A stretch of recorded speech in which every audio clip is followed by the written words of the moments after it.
Once upon a time, there was a city where everyone expressed themselves freely. The graffiti all over the city made Shadow's Edge beautiful and connected everyone. Then, one day, tragedy struck. It's been hit, just like we've been hit by this diagnosis, this illness, this disease. It is the first mobile game for teens to build resilience in the face of their health challenges. The quest of the player in the game is to bring Shadow's Edge back to life.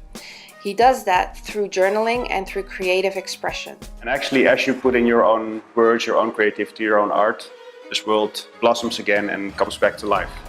Through the metaphor, really, of a city that's been somehow decimated or destroyed, you have the power to reconstruct it, and reconstruct it, both its beauty but also its meaning.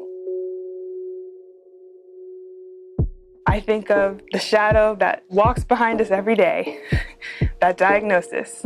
It makes me think of a black period, a dark period in your life, and you're at the edge of it. You want to get out of it, but you're not there yet. I'm an artist, I'm a painter, and somebody who lives with a chronic condition, so my artwork is the way that I speak about my problems, being ill. What I have to do is I have to use what's in my backpack, which is my spray paint, my stencils, all my different colors that are available to me, to go out, make some art. Since I don't open up much to people, well, I guess sometimes to my family, but not really. I feel like I like opening up myself towards art. It's a great way to sort of vent in ways you couldn't to another person. Some of the best samples that we've already received from kids are just combining very simple uses of our tools with very powerful messages.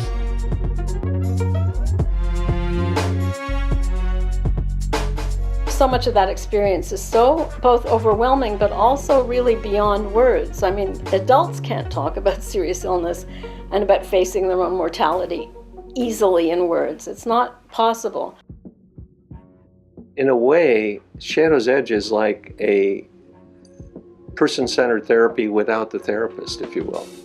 Well, the difference is therapy is something I have to go to, and a video game is something I can turn to whenever I feel lonely and I'm not able to go to therapy, or I feel like something is on my mind. Sometimes you really don't want to say things to doctors because you're tired of talking to them. So with the game, they can kind of escape that for a little while and still get their feelings out without that sort of inorganic vibe that can come from a professional setting.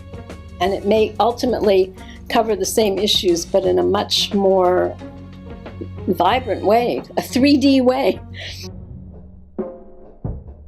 When you find a page, you go in kind of this meditation state where the whole screen turns black, and really slowly the question fades in, and you can't skip the fading in process. You really have to let the question sink in and think about it. It gets past that surface level of, yes, I have cancer, yes, I'm probably a little sad right now, or I'm angry, or all these other emotions. It goes a level deeper where you can start to ask these questions for yourself. Do I really love myself? What do I want my doctors to know about me? And what am I not saying? All about, okay, good things about myself. And then at one point I was like, oh, maybe this is something. And after that I was like, oh yeah, that is something good about myself. And I never noticed that before. And that change in perspective really makes a huge difference, because we begin to see, oh, I do have a lot of courage. Oh, I have been strong. I have really been resilient, instead of feeling hopeless. And as you realize those things, then you incorporate that into your story. And the next time you tell it a little differently. We always knew that we'd want a sharing component of the game, and I think that there's nothing more powerful than having one story witnessed. It is still personal, but it can also help other people with their struggles. So we made a kind of Instagram in Shadow's Edge, which we call Shadowgram. let's say you've created a beautiful mural on a billboard, and you take a picture of that and you can then post that to Shadowgram. It will allow these teens to really feel, I'm not alone in this experience. Someone understands. You never know how it's going to impact somebody when someone feels that they're alone. Play is the work of children. That's what they do, right?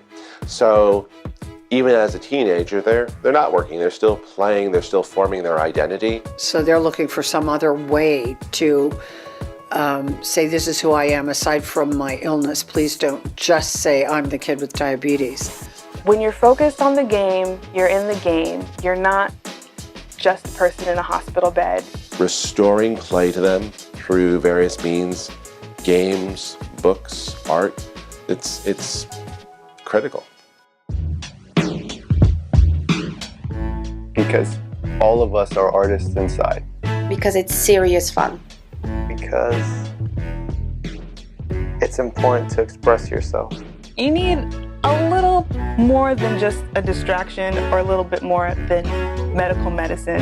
It'll help you both intellectually, mentally, emotionally. I said both.